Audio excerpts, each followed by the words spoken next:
കാശി വിശ്വനാഥ ക്ഷേത്രത്തിന്റെ ശ്രീകോവിലിൽ താങ്കൾക്ക് കയറാം. ഞാന് ശ്രീകോവിൽ കയറിയിട്ടില്ല. എനിക്കറിയത്തില്ല അങ്ങനെ ഒരു ആചാരം വടക്കേ ഇന്ത്യയിൽ ഉണ്ടോ എന്നുള്ളത്. ഇപ്പോൾ താങ്കൾ പറഞ്ഞപ്പോഴാണ് എനിക്ക് കയറാനുള്ള അനുവാദമുണ്ട്. അല്ല, ഞാൻ അതിനെ തർക്കിക്കുന്നില്ലല്ലോ. എനിക്കറിയില്ലാത്ത ഒരു കാര്യം തർക്കിക്കുന്നില്ല. പക്ഷെ ഞാൻ അങ്ങയോട് സൂചിപ്പിക്കാൻ ആഗ്രഹിച്ചു എങ്കിൽ പിന്നെ ഇന്ത്യയുടെ പ്രധാന ടി ജി പറഞ്ഞത് ശരിയാണ്. ഉത്തരേന്ത്യയിൽ ഒരുവിധപ്പെട്ട എല്ലാ ക്ഷേത്രങ്ങളിലും അകത്ത് കയറി മണിയടിക്കാനും വിഗ്രഹങ്ങളിൽ ഡയറക്റ്റ് ആയിട്ട് അഭിഷേകം നടത്താനും ഒക്കെയുള്ള സ്വാതന്ത്ര്യം ഭക്തർക്കുണ്ട്. ശരി, അതുകൊണ്ട് ഉള്ളതാണ്. ശരി, ഷാബുവാണ് പറഞ്ഞത് ശരിയുമാണ്. ശരി, ഞാൻ ചോദിക്കുന്ന എങ്കിൽ പിന്നെ പ്രധാനമന്ത്രി ഈ ശ്രീകോവിലേക്ക് പോകുന്നത് പോലെ ഈ അയോധ്യയുടെ മുനിസിപ്പാലിറ്റി ഉണ്ടെങ്കിൽ മുനിസിപ്പാലിറ്റിയുടെ ചെയർമാനോ അതല്ല എങ്കിൽ ആ നഗരസഭയുടെ ചെയർമാനോ അവരെയും കൂടെ വിളിക്കാമല്ലോ. അവരൊക്കെ പോകട്ടെ, എല്ലാവരും കൂടെ പോകട്ടെ.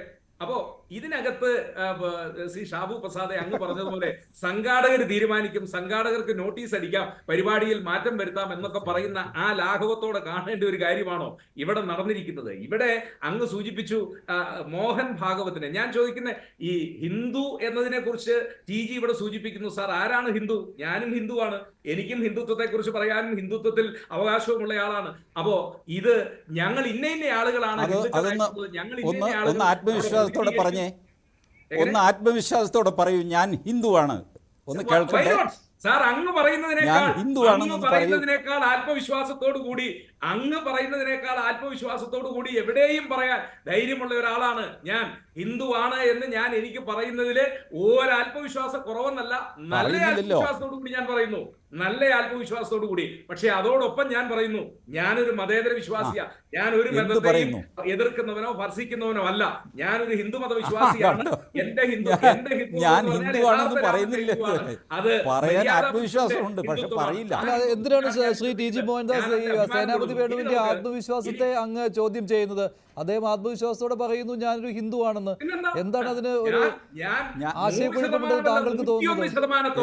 അത് മാത്രമല്ല, ഞാൻ ഹിന്ദു ജനവിഭാഗത്തിൽ ഒരു ഈഴവനാണ്. ഗുരുദേവ ധർമ്മങ്ങളിൽ ഞാൻ വിശ്വസിക്കുന്നവനാണ്. അവനവൻ ആത്മസുഖത്തിനായി ആചരിക്കുന്നത് അവരന്റെ സുഖത്തിനായി വരണമെന്ന് പറഞ്ഞ ഗുരുദേവന്റെ സിദ്ധാന്തങ്ങളിൽ അടിയുറച്ച് വിശ്വസിക്കുന്ന ഒരു ഈഴവൻ കൂടിയാണ് ഞാൻ. എനിക്ക് ആ കാര്യം പറയുന്നതിന് മടിയില്ല. പക്ഷെ ഞാനൊരു തികഞ്ഞ മതേതര വിശ്വാസിയാണ്. അതാണ് എന്റെ വ്യക്തിത്വമായിട്ട് ഞാൻ പറയുന്നത്. അപ്പൊ ഇനി തടയാതിരിക്കുകയാണെങ്കിൽ ഇനി തടയാതിരിക്കുകയാണെങ്കിൽ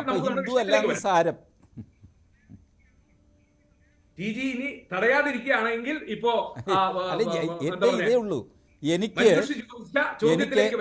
ആത്മവിശ്വാസമുണ്ട്, എനിക്ക് ധൈര്യമുണ്ട്, എനിക്ക് മസിലുണ്ട്, എനിക്ക് ലങ് പവറുണ്ട്, ഒക്കെ ഉണ്ട്. പക്ഷേ ഞാൻ ഹിന്ദു ആണെന്ന് മാത്രം അദ്ദേഹം പറയുന്നില്ല.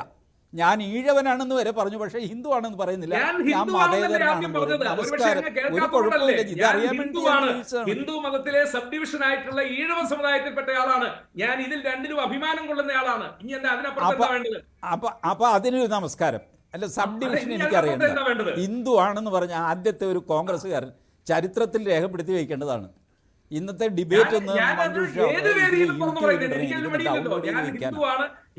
ആദ്യത്തെ ഒരു കോൺഗ്രസ്സുകാരനെ ഞാൻ കാണുകയാണ്.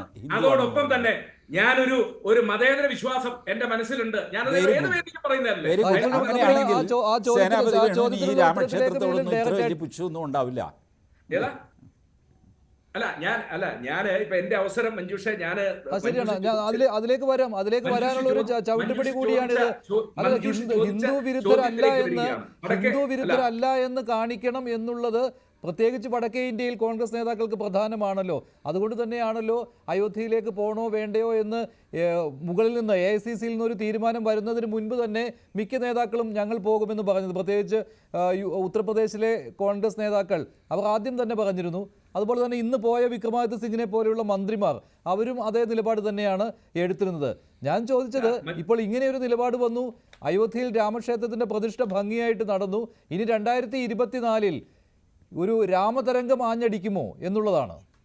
മഞ്ജുഷ, വടക്കേ ഇന്ത്യയിലെ കോൺഗ്രസ്സുകാരിൽ 99.9% ഹൈന്ദവ വിശ്വാസികളും അവരൊക്കെ ഹൈന്ദവ ക്ഷേത്രത്തിൽ പോകുന്നതും ഹൈന്ദവ ആചാരങ്ങളിൽ അടിയുറച്ച് വിശ്വസിക്കുന്ന ആളുകളുമാണ്. ആ കാര്യത്തിൽ എന്താണ് തർക്കമിരിക്കുന്നത്? അവിടുത്തെ 99.9% കോൺഗ്രസ് നേതാക്കന്മാരും ആ കാര്യത്തിലൊന്നും തർക്കമില്ല.